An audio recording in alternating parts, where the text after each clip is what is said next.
ചൂരൽമലയിൽ നിന്നും നമുക്ക് ഈ നിമിഷം നൽകാൻ കഴിയുന്ന ഏറ്റവും പ്രധാനപ്പെട്ട വിവരം എന്ന് പറയുന്നത് ഇവിടുത്തെ സ്ഥിതി കൂടുതൽ ഭീകരമാവുന്ന ഒരു കാഴ്ചയാണ് നമുക്ക് കാണാൻ കഴിയുന്നത് എന്നുള്ളത് തന്നെയാണ്. കാരണം നമുക്കറിയാം സമയം ഇപ്പോൾ ഏറെ വൈകിയിരിക്കുന്നു.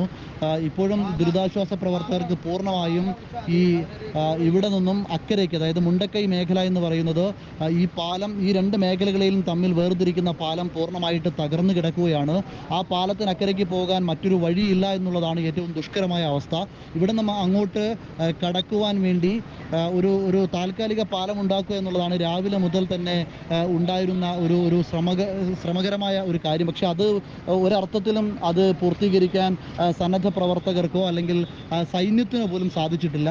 സൈന്യം എത്തുന്നതോടുകൂടി ഒരു പാലം ഉണ്ടാക്കുന്നതിനുള്ള നടപടികൾ ഉണ്ടാകുമെന്നുള്ളൊരു പ്രതീക്ഷ ഉണ്ടായിരുന്നെങ്കിലും അതും ഇതുവരെ സാധ്യമാക്കാൻ അവർക്ക് കഴിഞ്ഞിട്ടില്ല. അവർക്കും പലതവണ കോഴിക്കോട് 122A ബറ്റാലിയൻ ആണ് ആദ്യം ഇവിടെ എത്തിയത്, 40 അംഗ സൈന്യം. അവർക്കും പുഴയിൽ ഇറങ്ങി അപ്പുറത്തേക്ക് കടക്കാനുള്ള ഒരു സാഹചര്യം അവർക്കും ഉണ്ടായില്ല. അതിനുശേഷം ഇപ്പോൾ കണ്ണൂരിൽ നിന്നും കൂടുതൽ സൈന്യം എത്തിയെങ്കിലും അവരും പുഴയെ എങ്ങനെ കടക്കുമെന്നുള്ള കാര്യത്തിൽ അവർക്കും അത് സാധ്യമാക്കാൻ അവർക്കും സാധിച്ചിട്ടില്ല. ഇപ്പോൾ രാവിലെ മുതൽ ഇവിടെ നടക്കുന്ന രക്ഷാപ്രവർത്തനം എന്ന് പറയുന്നത് 2 JCB ഉപയോഗിച്ച് അപ്പുറത്തുള്ള മരത്തിൽ കയറ് കെട്ടി അതുവഴി പരിക്കേറ്റ ആളുകളെയും മൃതദേഹവും ഒരു വഴിക്ക് അങ്ങോട്ടും ഇങ്ങോട്ടും കൊണ്ടുപോകുന്നു എന്നുള്ളതാണ്. മറ്റൊന്ന് ഇപ്പുറവശത്ത് നടക്കുന്ന ഒരു പ്രവർത്തനം, മറ്റൊരു JCBയിൽ ആളുകൾ അങ്ങോട്ടും ഇങ്ങോട്ടും പോയി പരമാവധി അവിടെയുള്ള ആളുകൾക്ക് സഹായം എത്തിക്കാനുള്ള ശ്രമം നടത്തുന്നു. ഡോക്ടർമാരെയും നഴ്സുമാരെയും മരുന്നും അപ്പുറത്തേക്ക് എത്തിക്കുന്നു എന്നുള്ളതിൽ കവിഞ്ഞ് മറ്റൊരു രക്ഷാപ്രവർത്തനവും നടക്കുന്നില്ല എന്ന് വേണം നമുക്ക് കരുതാൻ. മൃതദേഹങ്ങൾ നേരത്തെ ഉച്ചവരെ ചൂരൽമല പ്രദേശത്ത് നിന്നും 50-ന് മുകളിൽ മൃതദേഹങ്ങൾ കിട്ടിയെങ്കിൽ ഇപ്പോൾ മുണ്ടക്കൈ ഭാഗത്തു നിന്നും മൃതദേഹങ്ങൾ അവിടെ നിന്നും ജീപ്പിൽ കൊണ്ടുവന്ന് പുഴയ്ക്ക് ഇക്കരയ്ക്ക് ഒരു ഈ റോപ്പ് വഴി ലിഫ്റ്റ് ചെയ്ത് എത്തിക്കുന്ന കാഴ്ചകളാണ് നമ്മൾ കണ്ടുകൊണ്ടിരിക്കുന്നത്. പക്ഷേ ഇതിനെല്ലാം അപ്പുറത്ത് ഇനിയും ആയിരക്കണക്കിന് ആളുകൾ താമസിക്കുന്ന അവിടെ മൃതദേഹങ്ങൾ ഒരുപാട് ഇപ്പോഴും അവിടെ പല സ്ഥലങ്ങളിലായി കിടക്കുന്നുണ്ടെന്നാണ് നമുക്ക് അവിടെ ബന്ധപ്പെടുമ്പോൾ ലഭിക്കുന്ന വിവരം. അതുപോലെ തന്നെ അംഗവൈകല്യം സംഭവിച്ചവരും പരിക്കേറ്റവരും ഒക്കെ ഒരുപാട് അവിടെ പല സ്ഥലങ്ങളിലായി കിടക്കുന്നുണ്ട്.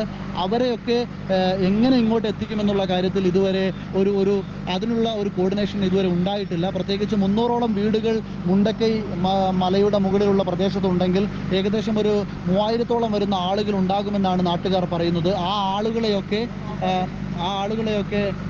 ഇങ്ങോട്ട് എത്തിക്കാനുള്ള ഒരു ശ്രമം എങ്ങനെ സാധ്യമാകുമെന്നുള്ള കാര്യത്തിലാണ് ഇപ്പോൾ സംശയം ഉയരുന്നത്. മരണസംഖ്യ ഇപ്പോൾ 90-ന് മുകളിലേക്ക് ഉയരുന്നുണ്ട്. പരിക്കേറ്റവരുടെ എണ്ണവും 50-ലേക്ക് എത്തുന്നുണ്ട്. ഇതൊക്കെ മരണസംഖ്യ 100-ൽ കവിഞ്ഞിട്ടുണ്ട് എന്നാണ് അനൗദ്യോഗികമായി ലഭിക്കുന്ന വിവരങ്ങൾ. ഇങ്ങനെയൊക്കെ ആണെങ്കിലും അവിടെ നിന്നും ആളുകളെ പൂർണ്ണമായും ഒഴിപ്പിച്ച് ഇങ്ങോട്ടേക്ക് എത്തിക്കുക എന്നുള്ളത് മാത്രമാണ് സാധ്യമാവുക. പക്ഷെ അത് ഇതുവരെ സാധ്യമായിട്ടില്ല എന്ന് തന്നെ നമുക്ക് ഈ നിമിഷം പറയേണ്ടി വരും. മഞ്ഞ് വ്യാപകമായിട്ട് കോടമഞ്ഞ് ഉണ്ടായിട്ടുണ്ട്. ഈ കോടമഞ്ഞ് കാരണം കൊണ്ട് ഇപ്പുറവശത്തു നിന്നും അപ്പുറത്തേക്കുള്ള കാഴ്ച ഇപ്പോൾ അസാധ്യമായിരിക്കുന്നു. ആന ഇറങ്ങാനുള്ള സാധ്യത ഈ പ്രദേശത്ത് കൂടി വരികയാണ്. അങ്ങനെയൊക്കെ മൊത്തത്തിൽ നോക്കുകയാണെങ്കിൽ ഇനി രക്ഷാപ്രവർത്തനം കൂടുതൽ ദുഷ്കരമാകുന്ന ഒരു സാഹചര്യം തന്നെയാണ് ഇപ്പോൾ ഇവിടെ നിലനിൽക്കുന്നത്.